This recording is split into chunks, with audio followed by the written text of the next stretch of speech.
You're watching another episode of Highly Respected with yours truly, Miss Streetz, and I'm here with a very special guest, Golden Globe, NAACP actor and activist Regina Taylor.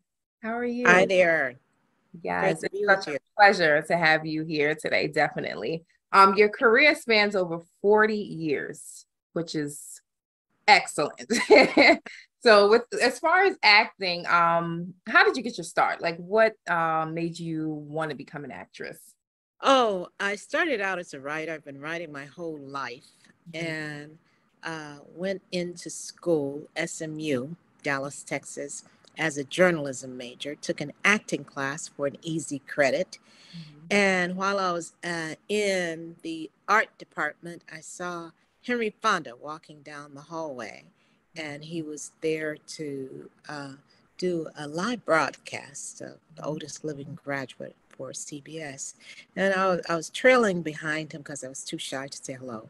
And this agent uh, clocked me, and she said, "Who are you? Are you an actress?" I said, got caught, and I was like, "Yeah, okay." And she said, "There's this audition off of Route 35 uh, this Saturday in Motel 6. Do you want to Mhm. go?" And I said, "All right." And I was very young, Mhm. and but I wasn't stupid. So I took my biggest cousin with me and made up a resume, uh, took a picture, went in, and I got the job. And it was for CBS, starring Joanne Woodward, about the uh, Little Rock Nine, Mhm. the first Black students to integrate the Arkansas school system. Was Mhm. my first job. Wow, your very first job. Yeah, That's definitely cool. Definitely. Just for that very, being your first job. very lucky, very lucky, but Yeah. also very committed and had good people. Joan Woodward was very helpful Mhm. in this being my first time in front of the camera. Right. Yeah, definitely. So let's talk about women in Hollywood and women actresses. Um, do you see it going in a good direction as far as African American women Oh, in Hollywood? this is the golden years right now. We've Mhm. had golden years before, but Mhm. these are the golden years, I Right. think, in terms of Black people not only being in front of the camera, but being behind it, Right. producing, writing, Right. as yes, as well as distributing Mhm. these pieces. Certainly, we've had uh, grassroots folk before Oscar Michaud to um, Mhm. yeah, people before Right. who we know we can go out uh, and and find our audience that we can connect. We've always known that, but here we have new platforms, don't we? Mhm. Here, right Right. now, Right. talking to you, Mhm. we have new platforms to reach new audiences, broader audiences. Mhm. So this is a very exciting time. It is. What advice would you give like a young actress or actor who's, want to get into the business, but they're not sure? They've heard different rumors and different things. What would you tell them? Well, I think it is to be prepared. Prepare yourself for anything, for any direction. Is the number one thing, that you have enough in your bag of tricks to know how to shift with different people that you'll be working with. Each person has their own language, so Mhm. find out what those languages are, and start using that vocabulary that's necessary with each person. That it is with each job. It is Yeah. a master class. You're learning as you go, Mhm. and building your networking. Mhm. Number one, Right. your networking to don't burn those bridges. Keep in contact with folk, and keep growing in terms of people in the industry and around as well. Those people who are going to support you. It is a business of um, what do you call it? Rejection. Yeah. Right. More times than not, you're Mhm. going to be rejected in terms of people who are in this, uh, the whole of it.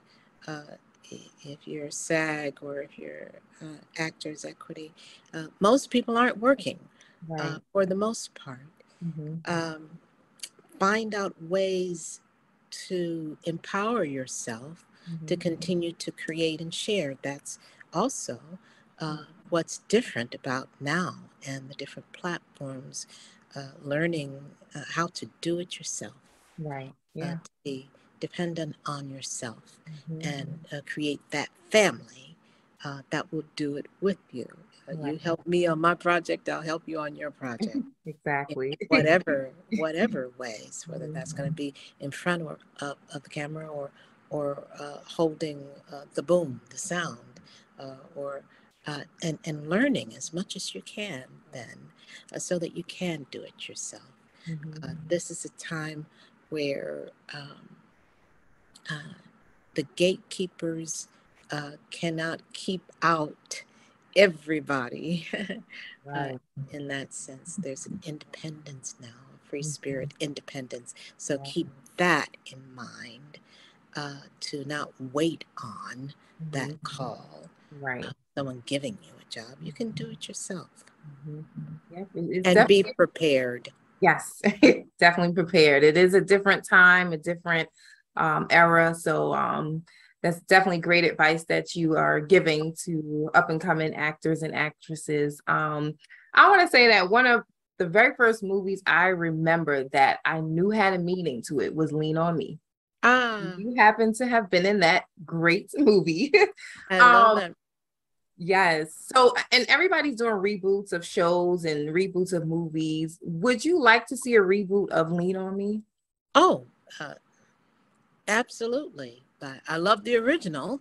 Yeah, I thought Morgan Freeman did an excellent job, and everybody was a beautiful, iconic movie that still survives today. Watching it, it's like it was made yesterday. Mhm. Uh, so, um, absolutely, I would be interested in what new twist it might have then. Mhm. But I'm perfectly happy with the old one. Right. I am too, definitely. But like I said, people are doing reboots and stuff. I guess because the time is different. So to actually see a movie like Lean on Me kind of remade would be kind of Into a series, maybe. right, right. That's Remixed, revamped into a series could right. be interesting. That's Uh, an even better taking up idea. issues of today. Yeah. Mhm. Right. So, is there a story that you feel needs to be told in Hollywood but has not yet? Oh, there are plenty of stories. To walk down the street and run into a store. You can go home and sit around the table and you got a story. You got stories Mhm. right there. Yeah, Right. there are plenty of new stories to be had. I'm waiting for um, Supreme Court Justice Katanji, uh, Mhm. Ms. Katanji. Uh, Fabulous. I'm Yeah. waiting for that story Mhm. to be told. There are plenty of stories being created, and in terms of memory, Mhm. history, that we can tell. Right. Yes. So, let's get into the activism side. Yes, the Black Album mixtape is Mhm. a series of initiatives. Actually, it started out during COVID. 2020, I was talking to SMU about how we continue to create, how we continue to teach Mhm. in the time of isolation. So I wrote for its African American students Mhm. a series of pieces, shorts, monologues, songs, dance, uh, that its students could then rehearse, and I was the director as well. We rehearsed it online and then live streamed it uh, at the end of 2020, Mhm. about the issues of the day, Mhm. which being from George Floyd to COVID to the political race that we were dragged through. Uh, what did we need to talk about? What needed to be represented and initiated in terms of conversations that we needed to have, in terms of who we were before and who we were becoming in terms of this time of COVID, one, and this time of this time where race is front and center and getting hotter and hotter. Right. So that's what that piece was about. I then went on and put this online in terms of call and response. Who wants to create something online, whether for this platform, Black Album Mixtape, for you to present your thoughts, and how do you want to present your thoughts?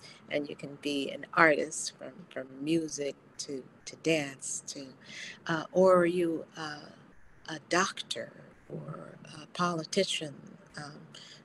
What do you need to say, and how do you want to express yourself with that to continue these conversations, this dialogue? So we continue doing that through 2021. And then recently, I paired with the Highlander Center in Tennessee. It's a social justice center, research center, training ground,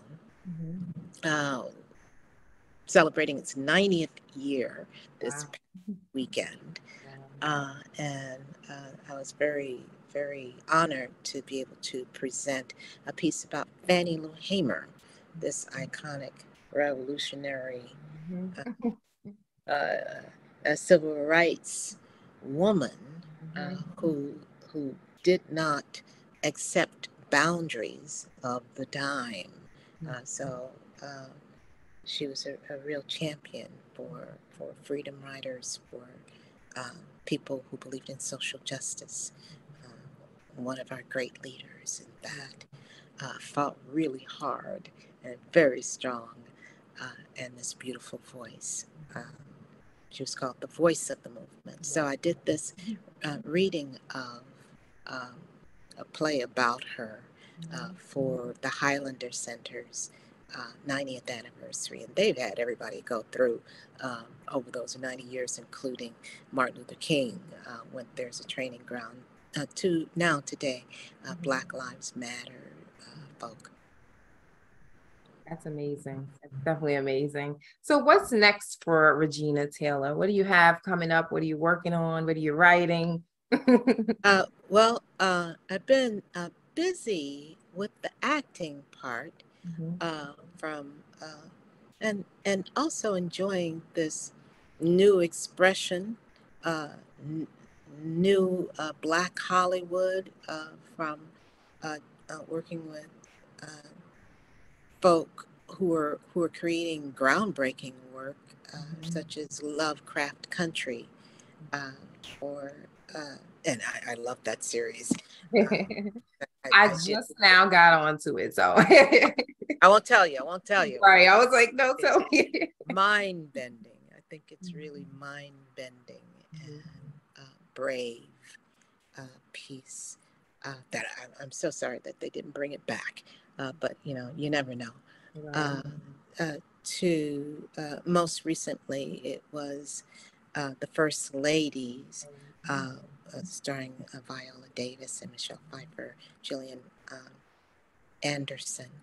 I enjoyed doing that. Wonder Years. Love that series. Talk about revamp. Right. Exactly. That was a good revamp. Yeah. So playing the grandma in that, I loved it.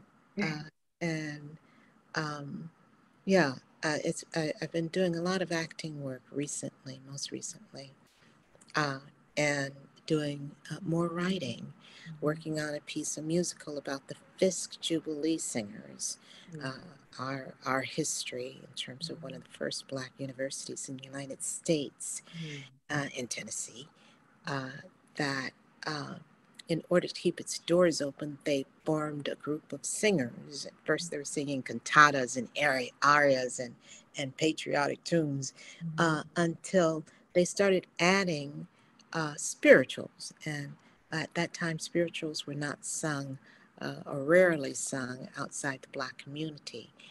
They started becoming really famous when they started adding that to their repertoire, and traveled, got invited around the country, including singing for the President of the United States, and then around the world, singing for a command performance for the Queen of England, and other countries, spreading the spirituals to the world, and at the same time raising this money to set the foundation for one of the first Black universities in the United States. Definitely need to check that out. It's so much that we don't know. So to see movies and series and things like that about our history, yes, we need it, you know? So I'm definitely going to be watching that for sure. It was brought to my attention a couple of things. Play that I wrote, Crowns, play with music off of it was inspired by a coffee table book, Crowns, the history of African American women and their Sunday hats, and what the stories that those hats tell, all these memories cupped under the brim, expression of who we want to be, how we want to be seen, the expression of self, celebration of self, has its 30th anniversary this year. So, oh no, let me roll it back. Crowns has its 20th anniversary. Okay. I'm really very, very proud of that piece and its longevity, that it has traveled around the United States many times to several generations. And it is a celebration of our culture, who we are, and it continues. The other one is my first TV series. That is the 31st anniversary. I'll Fly Away. Right. And I was just contacted by a reporter letting me know that, and letting me know that it can now be found, because it wasn't on DVDs or anything. So people were always calling me to see, well, where can I find that show? And I couldn't tell them. So that is a piece that I'm really proud of. My first TV series about this African American woman, and I played the part of Lily Harper, and Sam Waterston was the lead in terms of this lawyer and his family. I worked for his family as a maid. What was different about this series is that you got inside the head, the mind, the heart, the spirit of this African American woman in this time, set in late 1950s in the South. What I loved about the series is it started with her diary. So you could hear her speaking her diary. So immediately you saw not only her hands, and that was usually what you saw in terms of stereotypical films about Black women maids, but here you started with her mind, her dreams, her hopes, her wishes. You were completely revealed at the top of each show, and then you took her out of the white family. Certainly, you saw her in the white family doing her duties and how she interacted with the white family. You also then got to see her in her own community. You saw her with her father, her daughter, her sisters in arms, the community, and you even had her with a boyfriend. Right. So I was quite impressed, and it dealt with I think ahead of its time, a TV series that dealt with the topics of race in this country, things that happened then that are still happening now. So I was really proud of that series and very happy that you can now find it. That would be something I would love to see revamped. And you did win the Golden Globe for that, so for your role. So it speaks for itself on the impact, so definitely amazing. But yes, once again, thank you again, Regina Thank Taylor. you. I appreciate you, and I appreciate what you're doing. Well, thank you.